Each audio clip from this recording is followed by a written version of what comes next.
everyone. This video is all about NEET to NEXT. NEET என்றது என்ன? National Eligibility Cum Entrance Test. இது எதுக்கு நம்ம நீட்ன்ற ஒரு எக்ஸாம் எழுதுறோம் அப்படின்னா, இந்தியாவில் நான் ஒரு மெடிக்கல் காலேஜில் ஜாயின் பண்ணி MBBS படிக்கணும் அப்படின்னா நீங்கள் நீட்ன்ற ஒரு எக்ஸாம் எழுதி அதோட மார்க் பேஸ் பண்ணி தான் உங்களுக்கு காலேஜில் சீட் கிடைக்கும். அந்த சீட் வச்சு தான் உங்களோட MBBS டிகிரியை நீங்கள் ஃபுல்ஃபில் பண்ணுவீங்க அந்த காலேஜில். ஸோ காலேஜில் MBBS அட்மிஷன் பண்ணுறதுக்கு பேசிக் எலிஜிபிலிட்டி உங்களுக்கு நீட் மார்க் வேணும். நீட்ன்றது என்ன?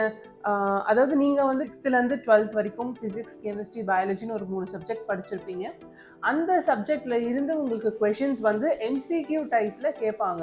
அந்த MCQஸை நீங்கள் நீட்னு ஒரு எக்ஸாமாக அட்டென்ட் பண்ணி அதில் 720 மார்க்ஸு, 720க்கு உங்களோட ஸ்கோருக்கு ஏற்ற மாதிரி நீங்கள் கவுன்சிலிங் எடுத்து காலேஜில் அட்மிஷன் பண்ணிக்கலாம் இந்தியாவை பொறுத்த வரைக்கும்.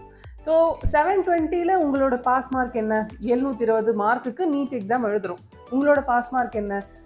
107, 137. இதுதான் நீட் 2023ஓட எலிஜிபிலிட்டி மார்க். அதாவது based on your caste category NEET 2020ஓட எலிஜிபிலிட்டி மார்க் பார்த்தீங்கன்னா SC, ST, OBC கேட்டகிரி ஸ்டூடெண்ட்ஸ்க்கு 107ம், ஜென்ரல் கேட்டகிரி ஸ்டூடெண்ட்ஸ்க்கு 137ம். இதுதான் நீட் மார்க்காக 2023ல் டிசைட் பண்ணியிருந்தாங்க. 2024 நீட் மார்க் தெரியல, ஏன்னா இன்னும் ஒரு 1 week to 10 days ஆகும்னு நினைக்கிறேன் ரிசல்ட் வர்றதுக்கு. ஏன்னா இந்த வீடியோ ஷூட் பண்ணுறதுக்கு ஒரு 10 daysக்கு அப்புறம் தான் நீட் ரிசல்ட் வரப்போகுது. ஸோ இந்த இயரோட நீட் மார்க்கை பேஸ் பண்ணி தான் இந்த இயருக்கு உங்களுக்கான மெடிக்கல் அட்மிஷன்ஸ் நீங்கள் காலேஜில் போயிட்டு பார்ப்பீங்க. நீட் மார்க், அதாவது ஒரு நீட் ஸ்கோருன்றதோட வேலிடிட்டி என்ன அப்படின்னா, இந்தியாவில் நீங்கள் மெடிசன் படிக்க போகிறீங்க அப்படின்னா அந்த நீட் ஸ்கோரோட வேலிடிட்டி 1 year. நீங்கள் இப்போ 2024ல் நான் நீட் எழுதியிருக்கேன் அப்படின்னா நீ 2024 to 2025 அகடமிக் இயரில் நீங்கள் ஒரு மெடிக்கல் காலேஜில் ஜாயின் பண்ணணும். இல்லை நான் 2024 நீட் எழுதியிருக்கேன் 2025ல் போய் ஜாயின் பண்ணலாமான்னா இந்தியாவில் பண்ண முடியாது. ஸோ நீங்கள் இந்தியாவில் மெடிசன் படிக்கணும், இந்தியாவில் MBBS பண்ணணும் அப்படின்னா உங்களோட நீட் ஸ்கோர் 1 வருஷம் தான் வேலிடிட்டி. இதுவே நீங்கள் அப்ராடில் போய் பண்ணுறீங்க, நீட் முடிச்சுட்டு நான் அப்ராடில் மெடிசன் பண்ணுறேன் அப்படின்னா உங்களோட நீட் ஸ்கோரோட வேலிடிட்டி 3 years அப்ராடு பொறுத்த வரைக்கும்.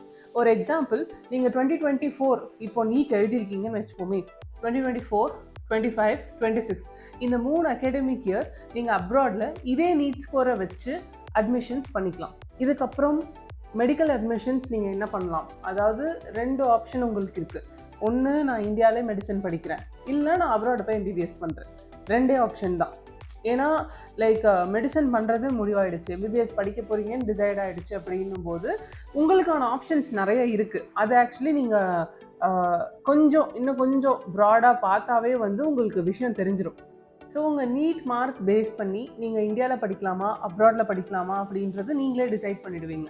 ஸோ இந்தியாவில் அப்படின்னும் போது உங்களுக்கு சென்ட்ரல் கவர்மெண்ட் காலேஜஸ் உண்டு, ஸ்டேட் கவர்மெண்ட் காலேஜஸ் உண்டு. நீங்கள் அது இல்லாமல் நமக்கு தமிழ்நாட்டிலே செல்ஃப் ஃபைனான்சிங் காலேஜஸ் இருக்குது, டீம்டு யூனிவர்சிட்டிஸ் இருக்குது. இந்த காலேஜோட கேட்டகிரிலாம் உங்களுக்கு எப்படின்னா ஃபீஸ் கேட்டகிரிஸ் தான். 2000லேருந்து 20,000 போனால் சென்ட்ரல் கவர்மெண்ட் காலேஜஸ், அதுக்கப்புறம் 2 lakh வரைக்கும் வந்துச்சுன்னா ஸ்டேட் கவர்மெண்ட் காலேஜஸ். இதுவே நம்ம ஊரில் டீம்டு யூனிவர்சிட்டிஸ்லாம் பார்த்தீங்கன்னா 18.5லேருந்து 25 lakhs per yearன்றது ஃபீஸாக வரும். ஸோ இந்த கேட்டகிரி வைஸ் நீங்கள் எந்த காலேஜ் படிக்க போகிறீங்க அப்படின்றது நீங்கள் சூஸ் பண்ணலாம். இல்லை நான் அப்ராட் போகணுன்னு நினைக்கிறேன் அப்படின்னா, இப்போ அப்ராட் போகணுன்னு நினைக்கிற ஸ்டூடெண்ட், முன்னாடியெல்லாம் பார்த்தீங்கன்னா பிஃபோர் ஒரு 5 years பார்த்தீங்கன்னா ஃபினான்ஷியலி நான் கொஞ்சம் வீக்கனாக இருக்கேன் அப்படின்ற பர்சன்ஸ் மட்டும்தான் அப்ராட் போவாங்க. பட் இப்போது கரண்ட் சுச்சுவேஷன் என்ன அப்படின்னா, இங்கே படித்தாலும் அப்ராடில் படித்தாலும் சேம் டேர்ம்ஸ் அண்ட் கண்டிஷன்ஸ் தான். அப்படின்னும் போது எது எனக்கு பெட்டராக இருக்கோ நான் அதை எடுத்துக்கிறேனே அப்படின்ற ஒரு மைண்ட் செட்டுக்கு ஸ்டூடெண்ட்ஸ் வந்துட்டாங்க.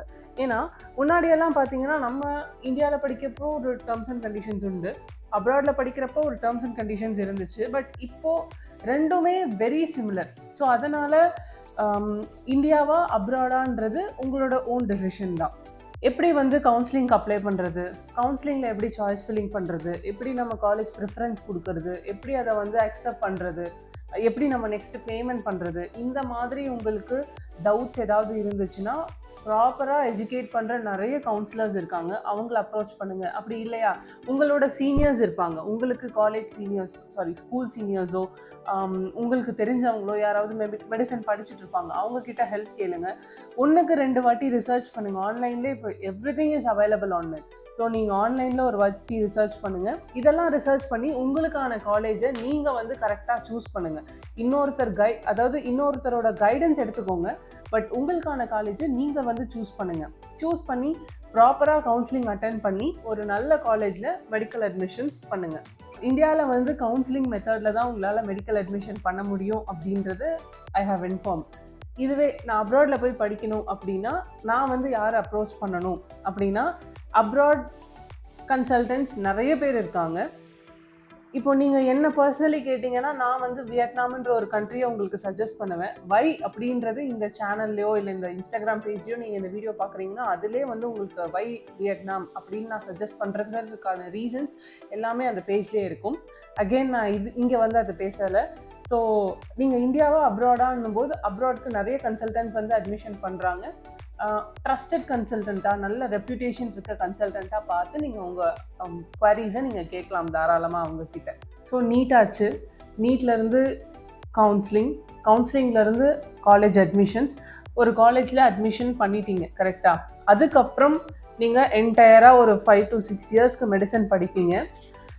இந்தியாவாக இருக்கட்டும் அப்ராடாக இருக்கட்டும், இப்போ இந்தியாவோட என்எம்சி ரூல்ஸ் படி நீங்கள் அப்ராடே போனாலும் இதுதான் டேர்ம்ஸ் அண்ட் கண்டிஷன்ஸ். அந்த கண்டிஷன்ஸை ஃபாலோ பண்ணுற கண்ட்ரிலையும் யூனிவர்சிட்டிலையும் நீங்கள் போய் படிங்க அப்படின்றத வந்து இந்தியன் கவர்மெண்ட் சொல்லிட்டாங்க. அதாவது இந்தியன் என்எம்சி வந்து அனௌன்ஸ் பண்ணிட்டாங்க.